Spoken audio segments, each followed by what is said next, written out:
Meu Senhor e meu Deus, creio firmemente que estás aqui, que me vês, que me ouves. Adoro-te com profunda reverência.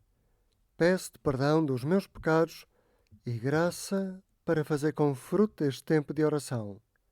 Minha Mãe Imaculada, São José, meu Pai e Senhor, anjo da minha guarda, intercedei por mim. Há poucos dias acabei de ver a segunda temporada de uma série sobre a vida de Jesus. Chama-se The Chosen e confesso que gostei imenso. E andava com isto na cabeça quando me dei conta que hoje a Igreja convida-te a ti e a mim a celebrarmos a dedicação de dois dos edifícios mais importantes da cristandade, a Basílica de São Pedro e a de São Paulo. E tal como num filme, a Igreja quer que façamos um flashback à vida destes dois apóstolos, especialmente à vida de São Pedro, porque hoje o Evangelho conduz-nos a um episódio da vida de Pedro e dos outros discípulos que estão a remar todos juntos contra uma grande tempestade no lago de Tiberíades.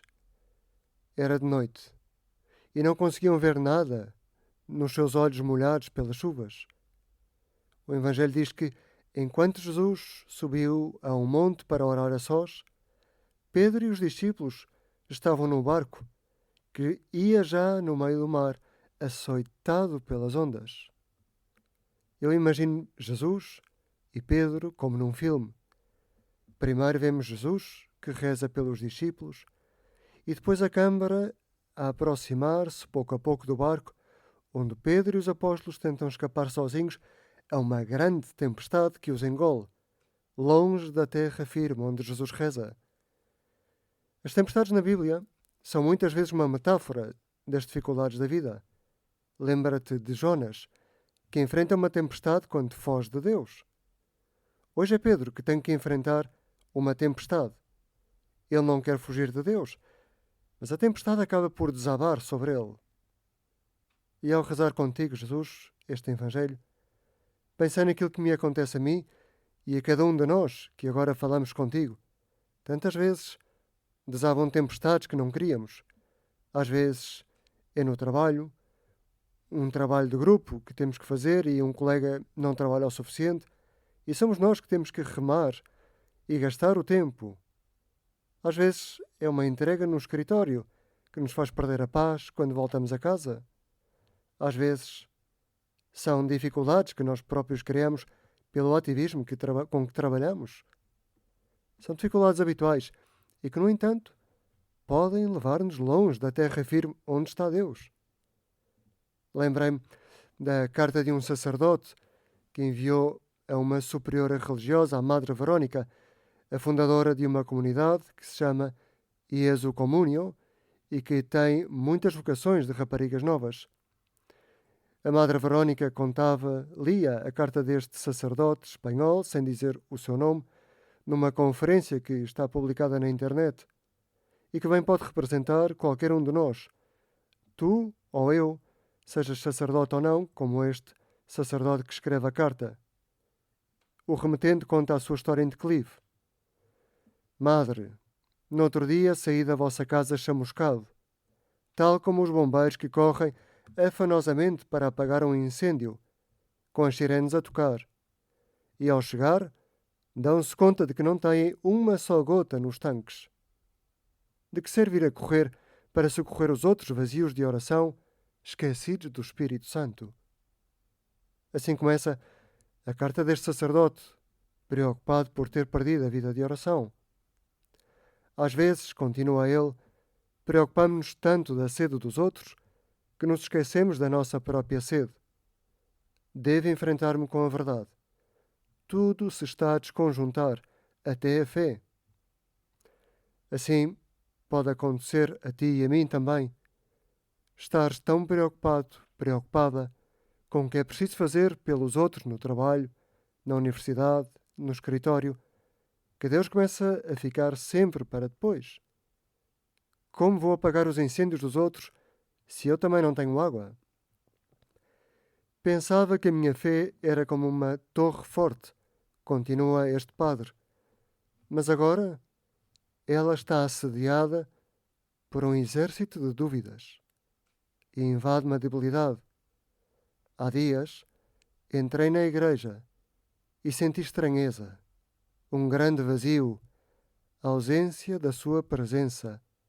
Palpava uma grande solidão. Não sei se já sentiste isto. Se assim for, então é a altura de procurar um bom médico da alma e deixares que Jesus te volte a tocar, a beijar os pés na confissão. E depois ser sincero ou sincera. Para voltares a encontrar a alegria na fé, precisas de que o sacerdote te faça sessões de fisioterapia, de direção espiritual. A beleza, continuava nesta carta o sacerdote que escrevia à Madre Verónica, a beleza e a doçura da sua casa já não exerciam para mim o mesmo atrativo que antes. Uma tristeza infinita fez-me gritar: como é que cheguei até aqui? Pergunta-te tu também diante de Jesus que agora te ouve: quais foram as minhas prioridades ultimamente?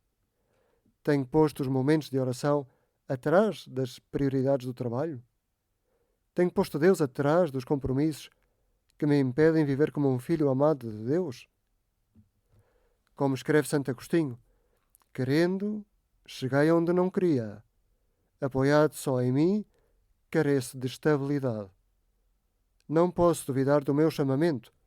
Fui ordenado, cheio de alegria. A pessoa de Jesus Cristo irrompeu na minha vida e arrebatou-me. O sacerdócio parecia-me um dom inestimável. Daria o que fosse preciso para experimentar os dias em que as minhas mãos tremiam diante do mistério da consagração. E, no entanto, agora, as reticências deste parágrafo da carta mostram, no entanto, o desejo vivo da alma deste padre.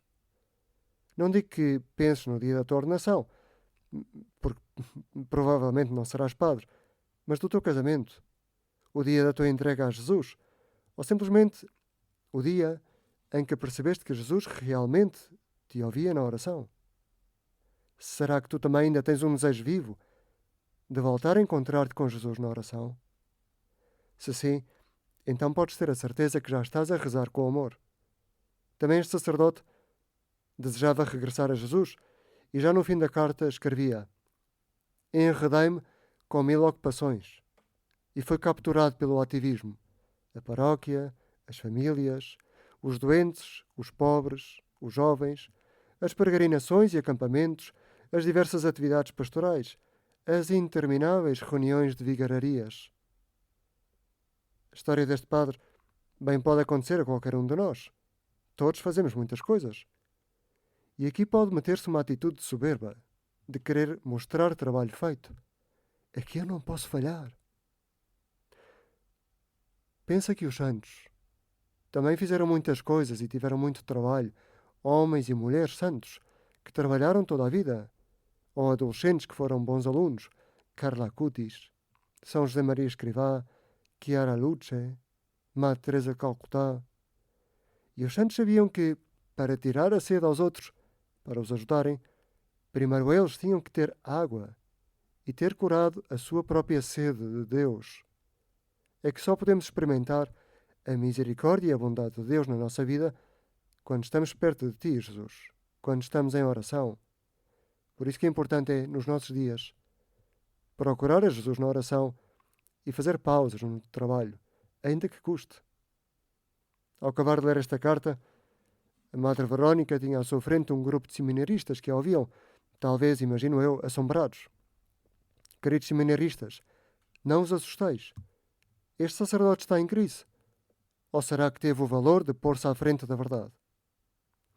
Se calhar, hoje o Senhor está a pedir-te isto a ti e a mim. Põe-te à frente de Jesus. O Evangelho de São Mateus diz que na vida há momentos em que desaparecem todas as referências que fazem da nossa vida uma vida normal. O sol escurecerá, a lua já não dará luz, as estrelas cairão do céu. Mas é então quando começam a cair os astros da nossa vida, as nossas referências e seguranças, que chegará o Filho do Homem. Se perdeste as referências da tua vida, então não tenhas medo. Abre-te a Jesus.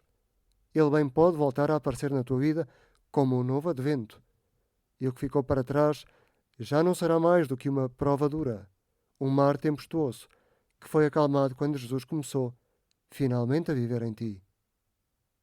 Dou-te graças, meu Deus, pelos bons propósitos, afetos e inspirações que me comunicaste nesta meditação. Peço ajuda para os pôr em prática.